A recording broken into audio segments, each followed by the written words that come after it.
So, hello, fellow IDPro members, and welcome to today's workshop hosted by IDPro, which is, of course, the premier global association for identity and access management practitioners. My name's Heather Flanagan, Executive Director and Principal Editor for IDPro. And for those who are catching the recording who may not know, IDPro is absolutely dedicated to advancing the field of identity management by sharing knowledge, promoting best practices, and just fostering a vibrant community of professionals. And our members, who are absolutely experts or want to be experts and will be soon, are frequently invited to speak at conferences around the world, sharing their insights and experiences to help shape the future of identity management.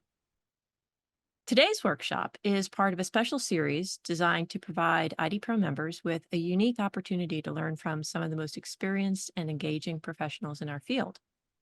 Now, whether you're preparing for your first conference presentation or just looking to refine your skills, this series will offer you a variety of perspectives on how to effectively prepare, practice, and deliver your message. So I am thrilled to have Sarah Cecchetti here with us today.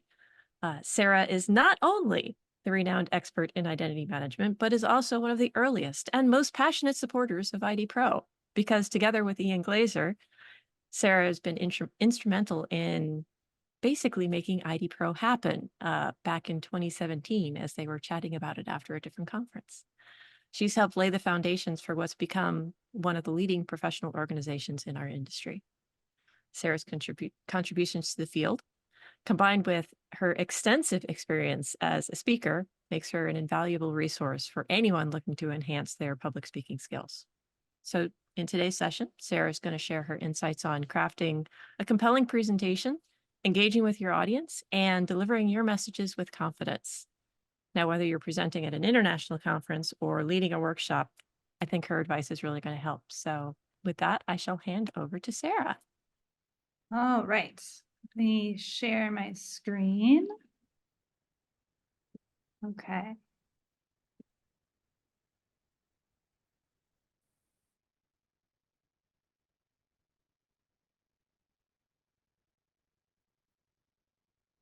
All right. Are you guys seeing the slides okay? Sure are. Wonderful. Okay. So the first piece of advice I have for you, if you take nothing else away from this talk, is that you should be difficult to discourage. Public speaking is really hard. You're going to get rejected a lot. You're going to have to do things in public that you will look back on and think, oh, dear God, what have I done? And don't let that discourage you. Keep going, keep trying. You're not going to get to your 100th really experienced great talk without going through your first 5 really terrible talks. So that if you take nothing else away, please take that away. So the first thing I want to talk about is understanding the conference market. So there are different players when you're dealing with a conference. The attendees are customers of the conference.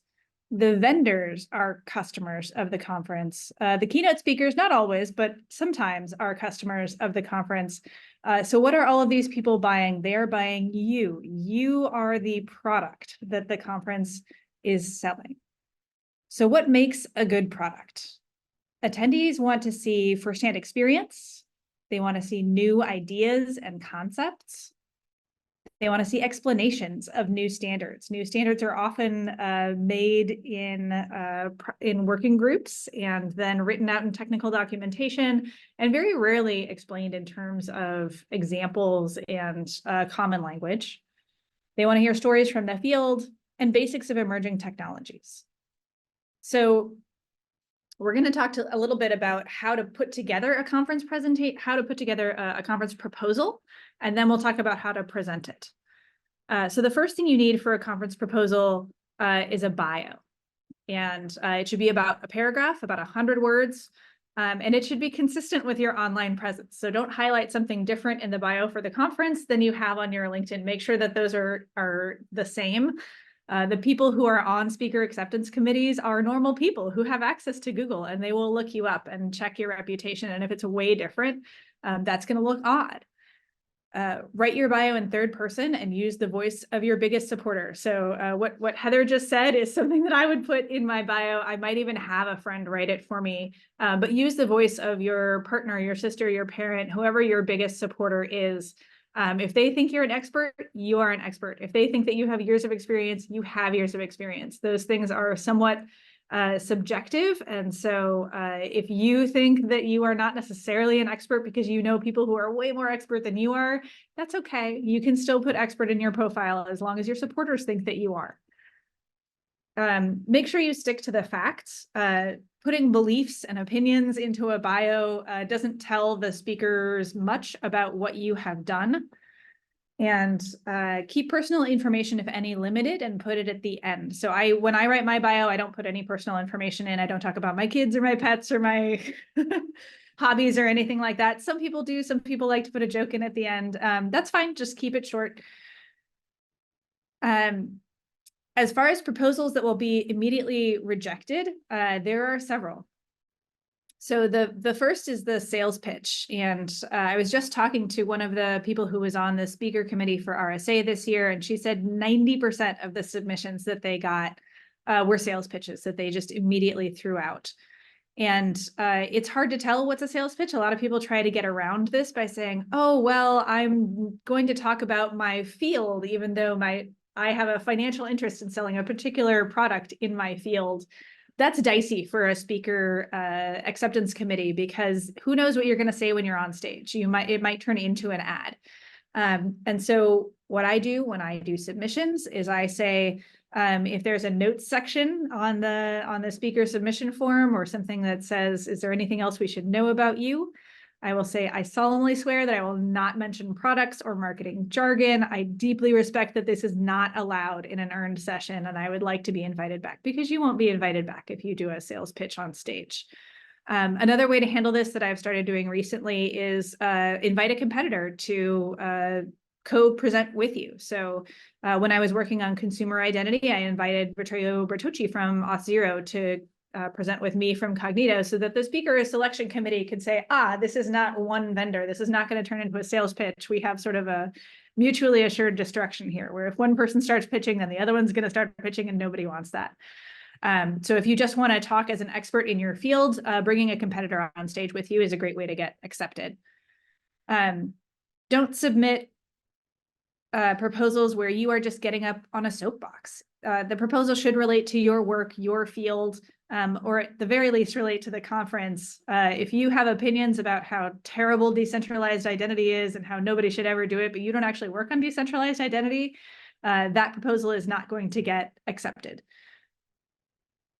And lastly, we throw out the submissions that break the rules. And the reason for this isn't because we're being mean or we're being persnickety or we just have to find some reason to reject proposals. It is because following the rules as a speaker makes you a much more reliable resource for the conference. So there's a great story about the band Van Halen. They went on tour, and their show had a whole bunch of really cool special effects in it. It had fireworks, and it had people hanging from the stage. And it had all of these writers for the venue where the show was supposed to be touring that said, these are all the things you need to do to get this show right. And one of the things in the writer was that there should be a bowl of M&Ms in the green room, and that bowl of M&Ms cannot have brown M&Ms in it. And everyone went, oh, these rock stars, they're such prima donnas, they want their special M&Ms. That's so ridiculous. And later, one of the stage managers explained that that writer wasn't in there for the band. That writer was in there because if they walked into that green room and there were brown M&Ms in that bowl, that meant that the people who had put that together had not read the rules. They had not looked through the spec, and it meant that they had to go double check all of the pulleys and the fireworks and everything to make sure that the show would be safe. And the same thing applies when you are working with a conference. When you get that link to the page that says, hey, we have a call for papers, read through every word of that page and make sure you're following those rules. If you don't follow those rules, that indicates that you're probably not going to be on time as a speaker. You're probably not going to stay within your budget for speaking. You're probably going to be difficult to find on site. We want people who can collaborate with us, who can communicate well, who understand what the rules of the conference are, so that we don't end up with chaotic things at the last moment. So Just make sure you read the rules through twice. It's not going to take that long before you put through your submission. So when you're generating submission ideas, what I do is I ask myself 5 questions, and I actually write down the answers to these questions. So the first is, what have I been working on?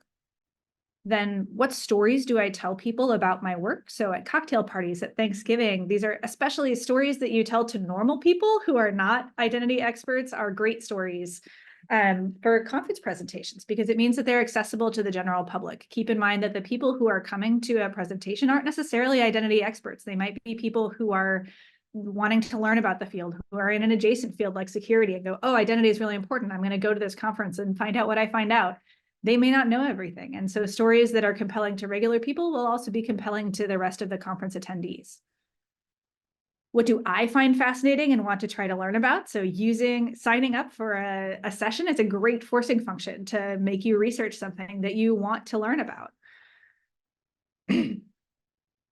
What do most people not know or misunderstand about my fields? It can be really easy when we're deep in the weeds of our field to think that everything is normal and that all of this makes sense to people outside. But if you try to explain something and you're getting the same questions over and over, or you're getting the same misconceptions over and over, that's a great thing to do a conference talk about. And then lastly, what could transform my field in the next 10 years? And you might think, I have no idea. I am not an expert. I can't see the future. I don't know what's going to transform my field. But the fact is that the fact that you are even working in this field means that you are an expert. You have a better ability to see what's going to come than people who are not working in this field. And so your perspective on what might come in the next 10 years is actually really valuable to a lot of people. So I write down the answers to these 5 questions, but I don't actually use these just flat out for conference proposals. I sort of combine them, and there are different ways that I combine them. So the first is building a narrative out of multiple of these ideas. So are any of them interrelated? Do we have 2 things that will both increase security or both increase usability, that both have to do with the end user experience? Can I build a causal or a temporal relationship? Can we say that the wide adoption of OAuth led to a demand for fine-grained authorization because people understood how that worked? Can we tell a story that gives us a broad narrative arc over some portion of these ideas? The other way you could make a proposal out of these is to make a new framework. So do these ideas reflect a new way of thinking? If I'm thinking of, oh, these are the stories I tell, these are the misconceptions people have, I actually think about this differently than other people think about this. And think about what makes you uniquely passionate about these things. How can your perspective change the way that people think about these things? When conference selection committees are looking at different proposals, they're also looking at the context of the speaker, right? So if you have some experience in your career that makes you especially passionate about this, where you experienced a breakdown or a security-related issue, if you have something in your background that says, hey, I really know a lot about people using multiple computers to log in, put that in the proposal so that the speaker committee knows that you have a unique perspective on this. And then the last one is finding commonality. So do any of the ideas that you wrote down have something in common? Do they have a common theme? And this is probably the most important. Can you explain why people should care about this? Why people should care about these ideas that you've come up with, these things that you've worked on in your career? So using those, I try to combine things from that list into what is hopefully a narrative arc and a compelling story. So the next thing you have to do is titling your talk. A lot of people think that this is difficult. Naming things is difficult. This is not difficult. You really need to just keep it stupid simple. If your talk is about best practices in MFA, call your talk best practices in MFA. Please don't use puns. Please don't make jokes. You are an expert in your field. You know your jargon. That pun is hilarious to you.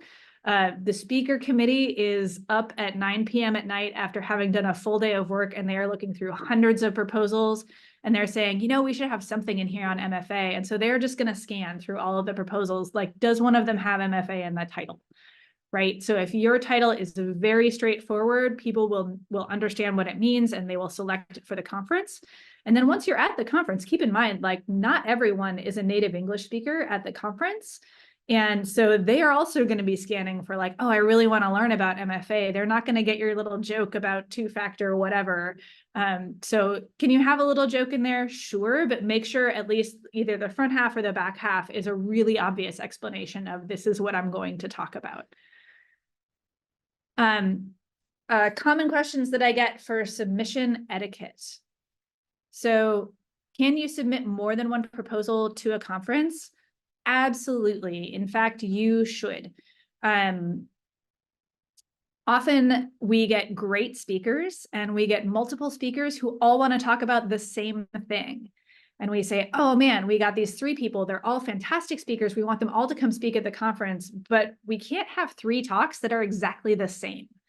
And so the more proposals you submit, the more places the people who are organizing the conference have to put you in. And often we run into situations where we're like, I really want to talk on externalized authorization. No one submitted one, right? And so the more submissions you have, the easier it is for the conference to fit you in. Can you submit a proposal in 2 places? Absolutely. Many people have 1 or 2 talks that they really curate for that year, and they go through the conference circuit and give that same talk at all of the conferences. There's nothing wrong with that. And can you submit a proposal for multiple years? Absolutely. It could be that we got 5 proposals on MFA and we did one of them last year, and now we need another one for this year, and that might be yours. So it could be just because it was rejected in years past doesn't necessarily mean that you shouldn't submit it again. Okay, so that is my advice on getting accepted to conferences. Once you have gotten accepted, you need to actually do the public speaking. And a lot of people will give you the advice on public speaking that you should just be yourself, be really authentic. And I don't think that works for first-time speakers or new speakers. Just like when you are taught to write, you are often taught like, hey, you should try writing in the style of Charles Dickens, try writing in the style of Neil Gaiman. How does that fit for you? How does that work for you? You should do the same thing. Try presenting like Ian Glazer, try presenting like Sarah Cecchetti, like Steve Jobs. Look at presentations that you really enjoy, that you really like, presenters whose style you like, and try to give your talk in that style and see what resonates with you, what feels natural, what feels good, and keep that. And eventually you'll build your own style and you will be authentic and you'll have your own presentation method and style. But trying to make that out of thin air from the beginning is going to be really hard. So try your talk in multiple styles. When I prepare for a talk, the first thing I do is make an outline. And I do not make the outline in chronological order. So the first thing that I write is actually the last thing that's going to be in the outline, which is the call to action. So this is absolutely the most important thing that you are going to write. Why are you there speaking? Why are people in the room listening to you? Why is this important? Why are we doing any of this? How are people going to change after they leave this room? How is this going to change their careers, the way that they interact with technology, the way that they build things at work? If you can't answer that question, then you need to sit down and do more thinking and maybe revise your proposal.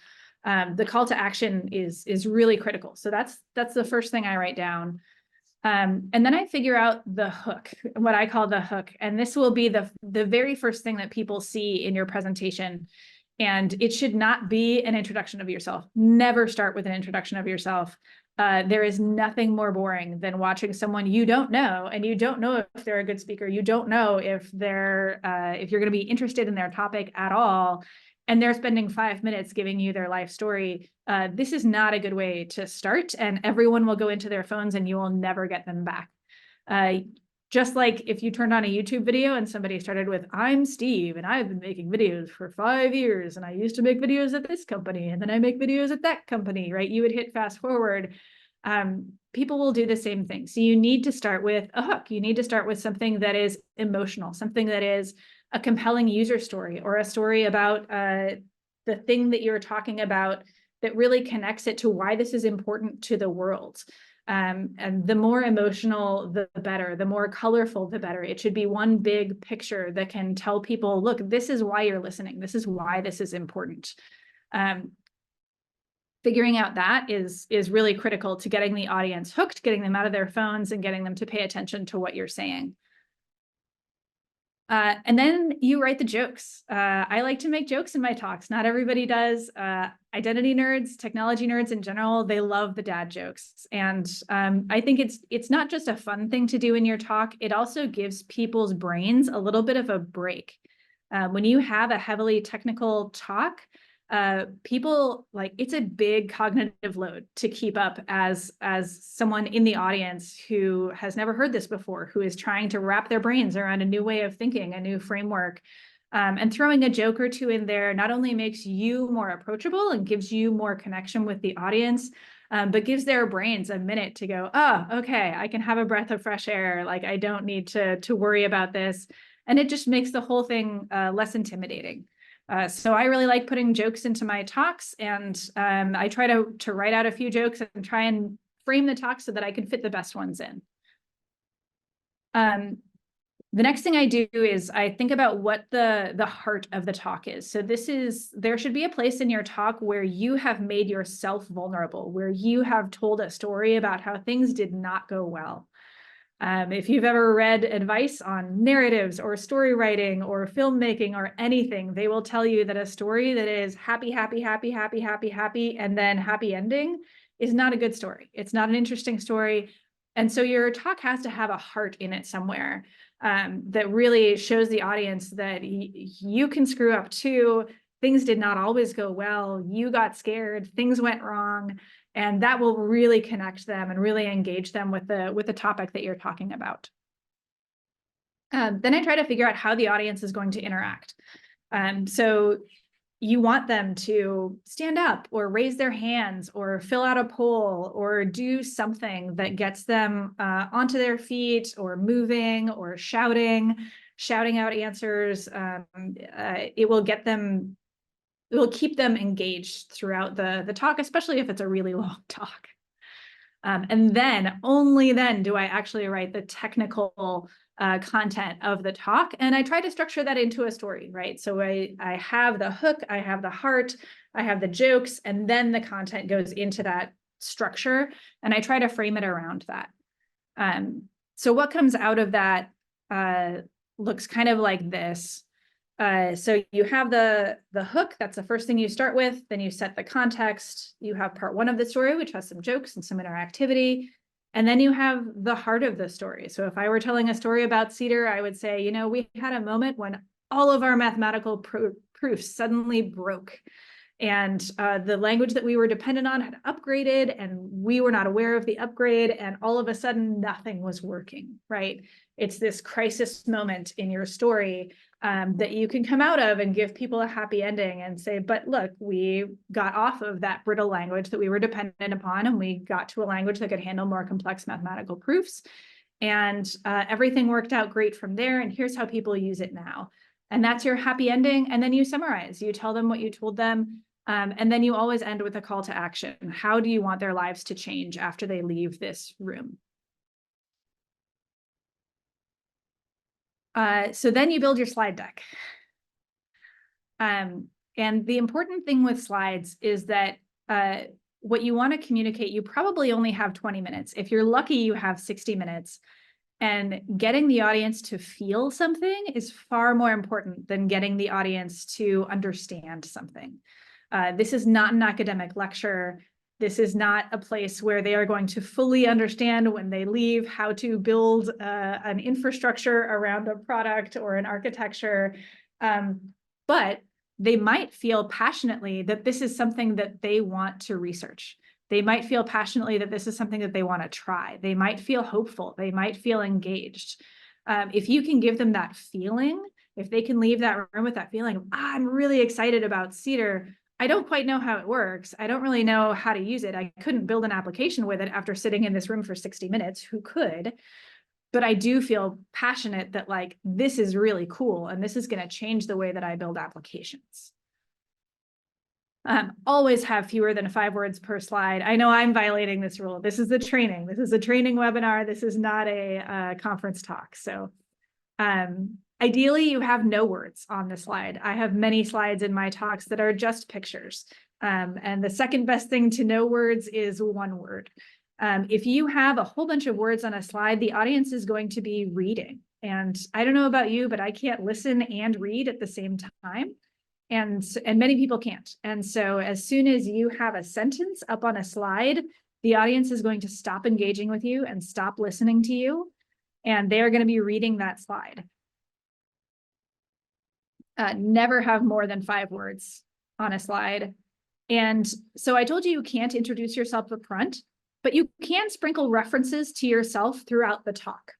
You can say, like, if you're referring to MFA, like, hey, I was in the Amazon office and I picked up my phone and I entered the 6-digit code, then people know, oh, she works at Amazon. Or when I used to work at Ping, oh, she used to work at Ping.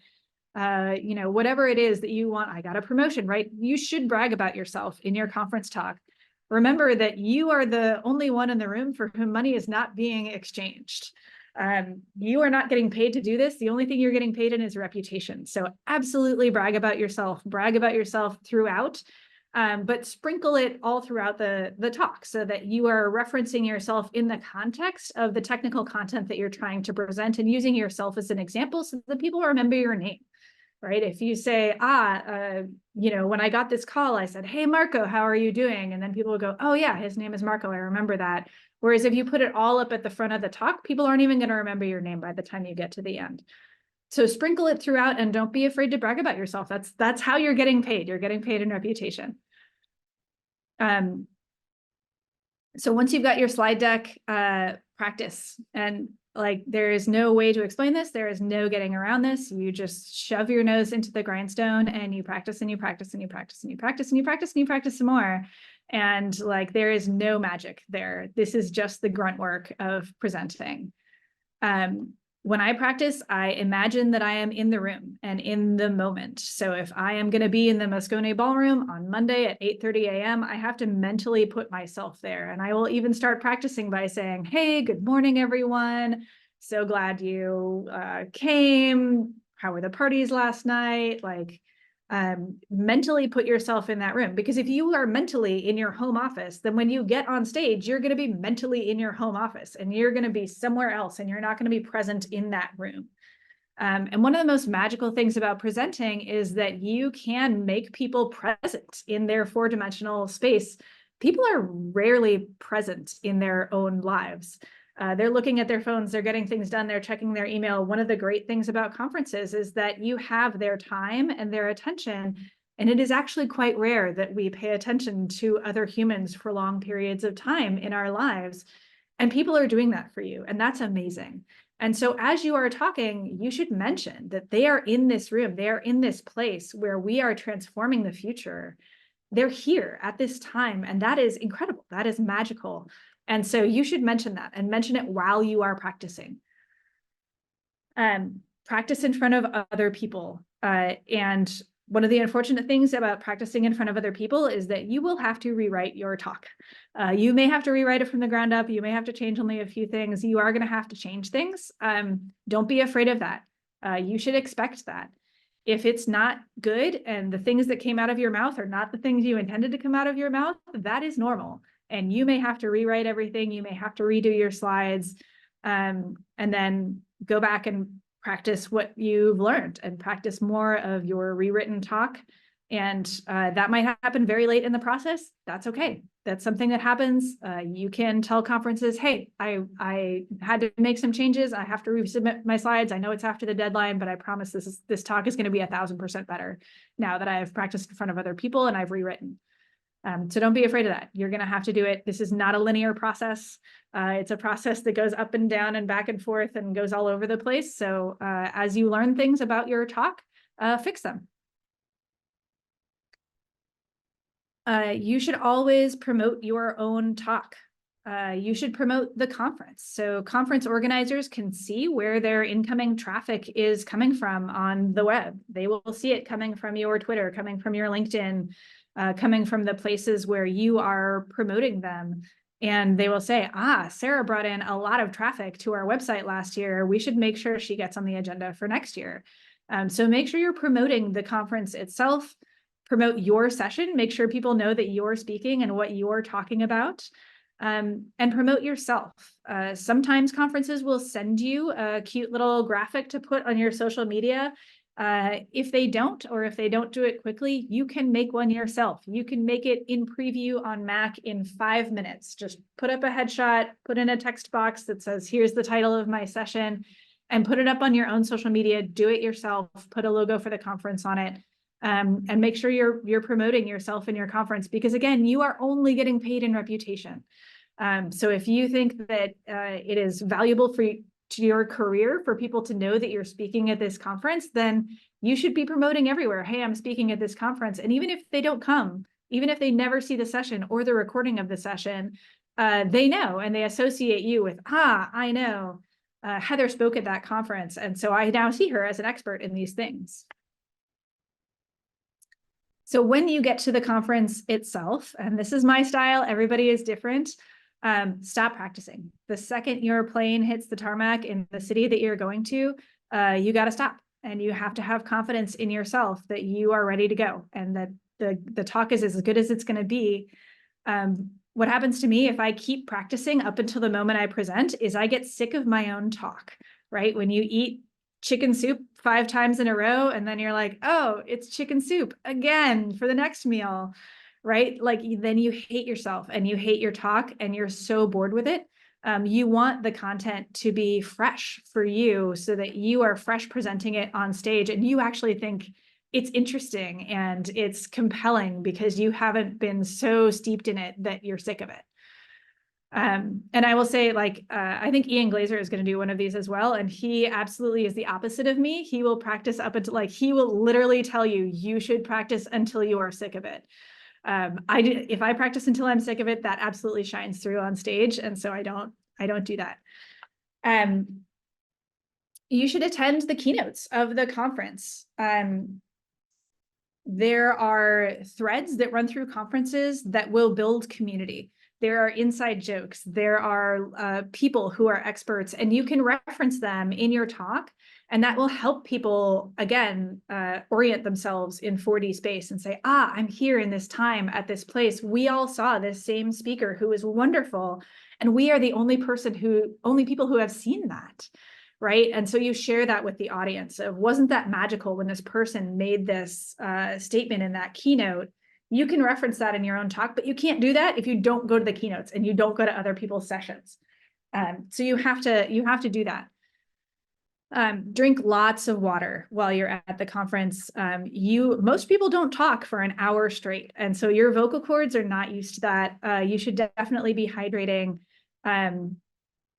When I was a singer, people advised me not to eat dairy on days when I was performing so that you could have sort of a clear tone. I don't know if that's true. I also heard that the director for Oppenheimer asked the lead actor to eat lots of cheese when they wanted him to sound older for the second half of the movie, which I just think is hilarious. Like, I can't imagine the director being like, I want you cheese maxing. Like, I want Gouda every morning. I want cheddar before bed. Like, anyway, I'm getting off on a tangent, but take or leave dairy, up to you. Maybe you want to sound older and more authoritative. But definitely drink lots of water and obviously eat before you present, even if it's first thing in the morning. Go, like, get up early, go to a restaurant, have a full healthy breakfast so that you can be confident and not nervous and anxious and thinking about your hunger. And lastly, this might seem obvious, but a lot of people don't do it. Ask people to come to your session. When you see sessions are really well attended, that's because people went out and asked people to come to the session. People will generally do what you ask them to do. So when you're talking to people at the conference and you say, hey, have you seen any great sessions? Like, yeah, I saw these great sessions and these great sessions. And by the way, I'm going to be presenting. I would love for you to be there. It's in this room at this time. I'm going to be talking about this. I'm so passionate about it. You should really come. Because it's really hard to present to a room of 3 people. I've done it, I can do it, but it's much easier to present to a room who is not only your supporters, but it is full of people with good energy. So do, like, proactively ask people to come to your session when you're at the conference. Okay, so when you get on stage, confidence and energy are absolutely infectious, and your audience will not give energy back to you unless you give energy to them. And this is my speaking style. I am a naturally energetic person when I'm on stage. I'm a naturally confident person when I'm on stage, and so that will come across to your audience, and they will feel that from you as well. And keep in mind that you are an entertainer. That's why you are there. At least that's my speaking style. You need to get them out of their phones. You need to get their attention. You need for them to feel like they are present and that they want to be here and that they're happy to be here, and that they feel like they are engaged. And be genuine. And this is something that comes really easily to me. I'm very passionate about identity and access management. I'm very passionate about the things that I work on. If you are not passionate, or that passion doesn't come across, like the Sarah Cecchetti method is not going to work for you. That's kind of the whole shtick behind what I do and why I'm good at it, is that I'm genuinely passionate about these things. I genuinely believe that they're going to change the world, and I genuinely think that other people would benefit from learning about them. If you are on stage with, bombast and affect and really clearly not being yourself, but just acting like someone who is confident, that's going to come across, and it's going to come across really false and fake. And the audience is going to see that. Like I said, weave in references to the keynotes. That's going to help you build community with the audience. Some people like to imagine that the audience is naked so that they don't feel so vulnerable themselves. I don't do that, but I do imagine the audience as eager college students. So it can be really intimidating to imagine the audience as the audience. Like, oh my God, that's George Fletcher and Dick Hart, and they like literally wrote the OAuth standard that I am pretending to be an expert about, that I feel now like I actually know nothing about. Like if I actually thought about that, I would lose all of my confidence. So I imagine that the audience is college students, right? They're well-educated, but they probably don't know anything about my field. So I'm spelling out all the acronyms, I'm explaining all the jargon, but they're also eager, right? Like they are happy to be there. They want to know what they should be passionate about. They want to know where they should take their careers. And they don't know much about the field. And so I can be confident that no matter what I say, I'm not going to somehow misstep. You should speak slowly and pause a lot. I know I'm not doing that right now because I'm doing a training and we have to get through a bunch of material, but generally you want to pace yourself and pace the amount of content that you have, so that you can speak really slowly. A vast majority of presenters speak too quickly. And so you want to slow down. Remember that the people in the audience, while the talk is old hat for you, you've practiced it a lot, they are hearing it for the first time, and they may be trying to wrap their heads around a new technology or a new framework. And so the slower you can speak, the slower you can make yourself speak, the more they are going to absorb. And like the easiest thing to learn as a speaker is to pause. If you forget what you're going to say, shut your mouth. Right? If you get overly emotional, shut your mouth. If you get nervous, shut your mouth. And a pause that feels like forever to you from the stage will not feel like any time at all to your audience. And in fact, it will make them want to hear what you have to say next, right? If you stop in the middle of a sentence, they're going to look up from their phones and go like, why is she stopping? What's the next word? Right? They will be on tenterhooks for what you're about to say. And lastly, after you're done with your talk, always plug the survey. If there is a speaker survey, the only people who are going to fill it out, if you don't mention it, are the people who hate one stupid thing about your talk, right? They hate bananas and you mentioned bananas. And so those 3 people are going to go to that survey and they're going to give you 1 star. And everybody else is going to, like the 97 other people who watched the talk are going to walk out of the auditorium like, oh, that was really great. Like, I loved that talk. And that was a great speaker, but they're not going to fill out the survey. And so no one is going to know that they thought that. So you have to actually tell people, hey, do you want to see me on this stage again? I'm a first-time speaker. I'm a first time at this conference. If you want me invited back, please fill out the survey. Let them know what you thought of the talk.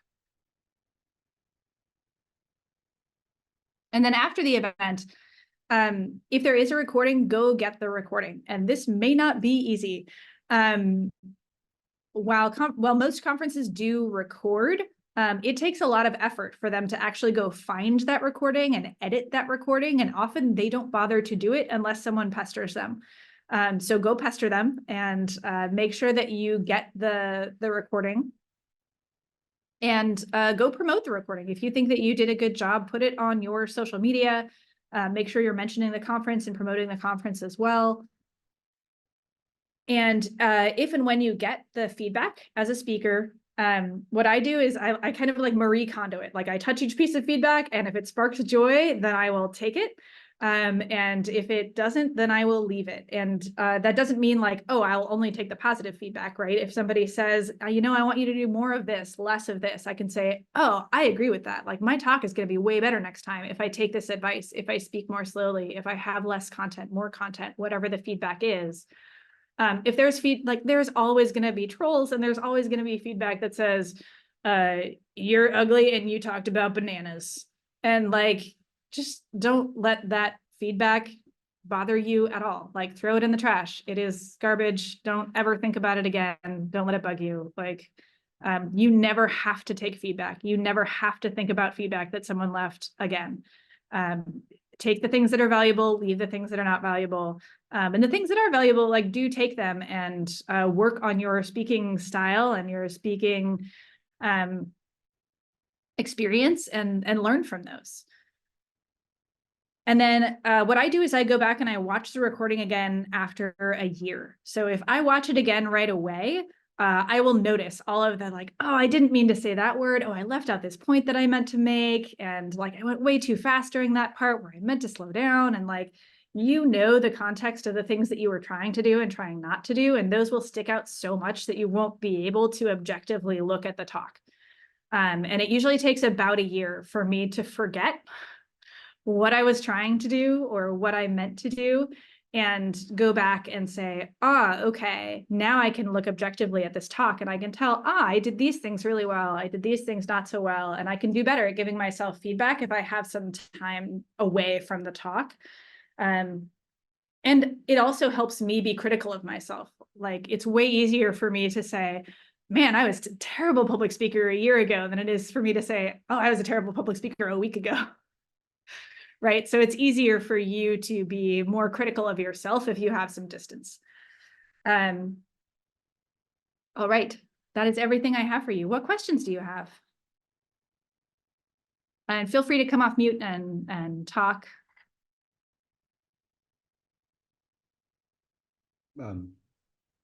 Hi, if anyone else wants to kick off the questions. How have you often had some experience in audiences that are a different technical level than maybe you initially thought or assessed, or you start suspecting that they might be at a much wider range of different technical levels, can often get frustrated to try and realize that maybe your content is pitched high or low for where you're at. And of course, the moment anything gets flustered, then start talking more quickly, or you trying to do both explanations. I don't have a solution that works. I would be curious to know what your experience has been. If it's a smaller room, I will often just change tacks, especially if I'm not being recorded. If I'm not being recorded, then involve the room, right? If they turn out to be more technical and they can actually engage with you as an expert, then engage them and say like, oh, like based on your question, I think that like you actually might have a better understanding of this than I do. Like, what's your opinion here? If it's a large room, I will go through with the talk as I intended it, just because a few people might be more technical or less technical than I thought doesn't mean that the whole room is. And also the people on the recording aren't necessarily. I think it's better to pitch too low than too high. It is better to explain all of the jargon and, well, actually, okay, so both things are true. It's better to make it more technical than people might understand, because they can, if they believe in the story, they will go research it later, and they might come back to that talk later, and they might understand the technical parts that they didn't understand the first time. However, it is better to explain concepts and to expand acronyms than to assume that the audience knows. So I think it's fine to have a highly technical talk as long as you are explaining terms. And I would, switch course if it's a small room, and keep going if it's a big room, and maybe something in between if it's medium. Does that help? I think you're still on mute. Sorry, you figure after 4 years of pandemic, we'd figure that out.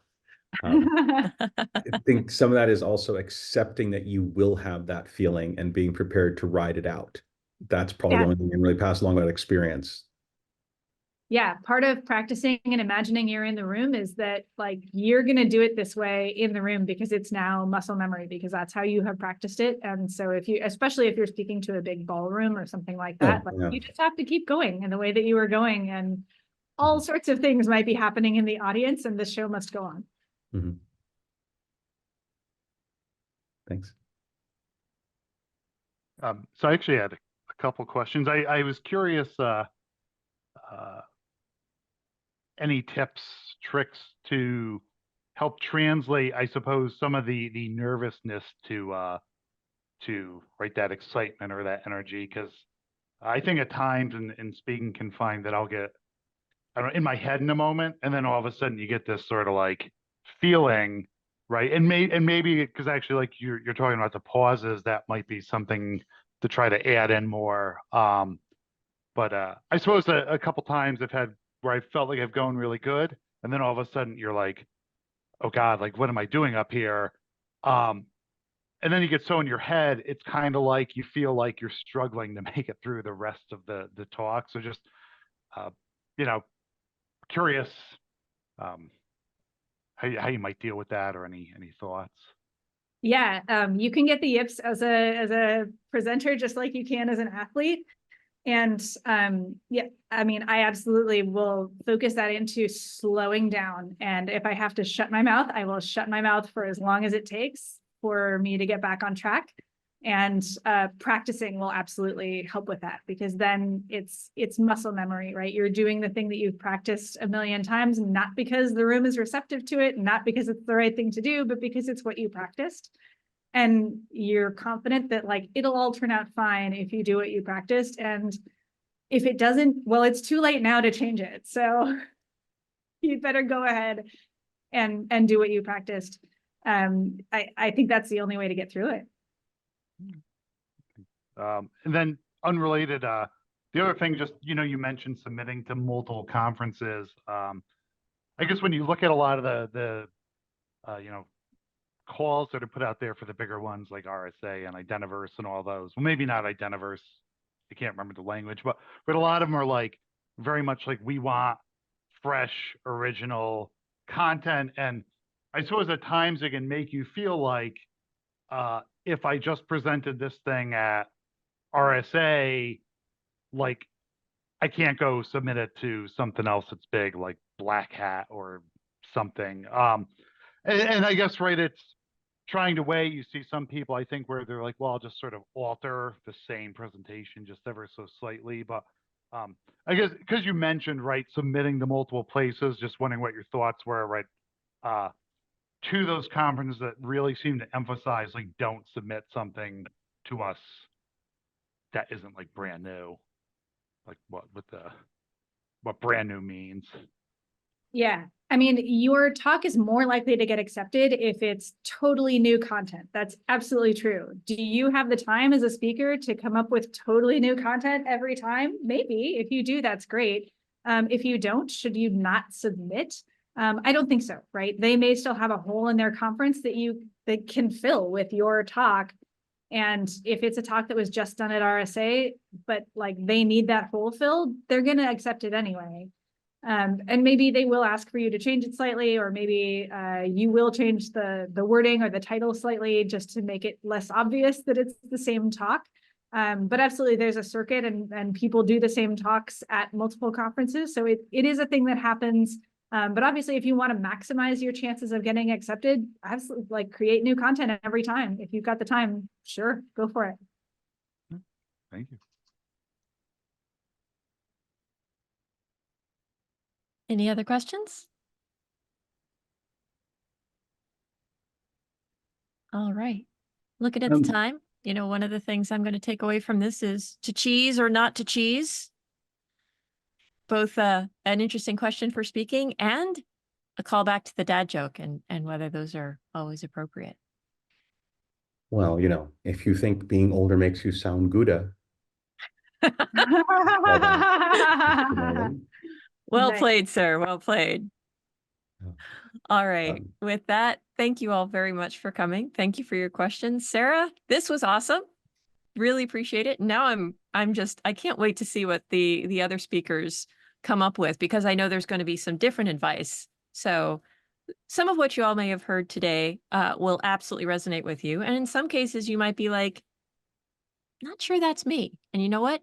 That's perfectly okay, because you're going to hear from other speakers where they're going to approach this from an entirely different perspective, and they are equally successful. So take the opportunity to pick what you like and adapt what you don't. And I look forward to seeing you in about 2 weeks' time when we're going to have our next speaker up. And I think it's David Lee.